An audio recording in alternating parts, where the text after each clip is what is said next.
Hurricane Ian, state of Florida, almost all of it except the Panhandle, in the crosshairs of this storm. It is a very strong, very powerful Category 4 storm, almost a Category 5. It has already caused flooding in the Florida Keys and is getting closer to the mainland. Landfall expected sometime this afternoon. Yeah, just 2 miles per hour short of a Category 5 storm. The projected arrival time has been bumped up. Ian is expected to make landfall this afternoon between Fort Myers and Sarasota. Newsy meteorologist Scott Withers is live there in Fort Myers, Florida, following the storm.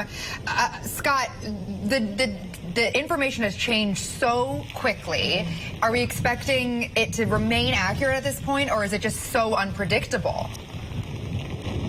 There's really not any time left. It is almost here. We're talking a few hours before this makes landfall. It's less than 70 miles away from you guys, the wall of this thing. There's no way for it really to budge. It is on its track.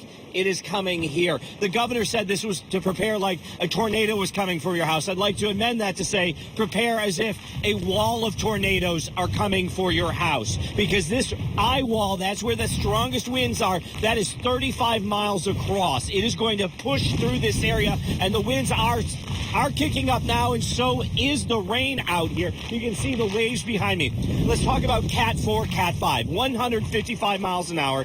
2 more to be a Cat 5. Honestly, at this point in time, it doesn't matter. It is right there, as the governor said. What is that going to do? Damage-wise, catastrophic. That means roofs are going to come off houses. Some houses, wooden houses, are going to come down. Brick walls are going to come down. At strip malls, you'll see some of those walls knocked down. The overpasses at banks that you drive under, those are going to start coming down.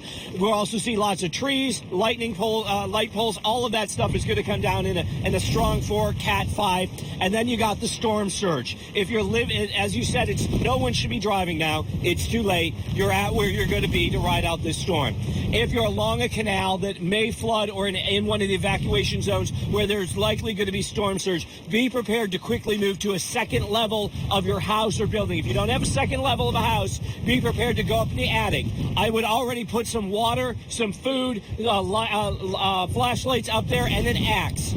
Something that if you get stuck in the attic, you can break out and get up on the roof after the storm has died down. These are the precautions that you need to be taking at this point in time with a Category 4 or 5 moving in your direction. Unfortunately, Rob, Alex, Lindsay, when people went to bed here, they thought, oh, a Category 3. We can handle that. They're waking up to something that is now almost 35 miles more than it was last night. That's rapid intensification. It's because the water out here, you guys, is so warm, and that's all it needed. Threw the gasoline on the fire, and this is what we've got. God, so terrifying. We spoke with the chief of the Sarasota County Government Emergency Management earlier, and he said that all they can really do is tell people, hey, you need to get out. They can only do so much. They can send so many alerts out, go knock on doors as much as possible, but the truth is people are still there. You on the ground, have you been able to talk to anybody? What have they said? Have you talked to anybody that's staying, and maybe why they decided to stay and why they decided to leave? Yeah, there was a resident that pulled up here to take some photos. I said, are you evacuated? He's like, no, I live a few miles inland. We're fine. I said, no, sir, you're not. And I explained to him the situation. He immediately left and went home. He's going to ride it out at home because it's not safe now to evacuate. You do not want to be caught out on the highways in this kind of rain or in the storm surge or in the flash flooding. You made your choice. You've got to stay there and ride it out. This is that time where very soon emergency responders are not going to be able to go out. They're not going to be able to help you. It's not safe to put them at risk, and that is going to happen very soon. And Scott, real quick, you have a few seconds left, but the governor also said during his press conference this storm may not be out of Florida's way until late Thursday, early Friday. Not only the impact of a Cat 4 or 5, but it's going to linger a little while. Talk about that.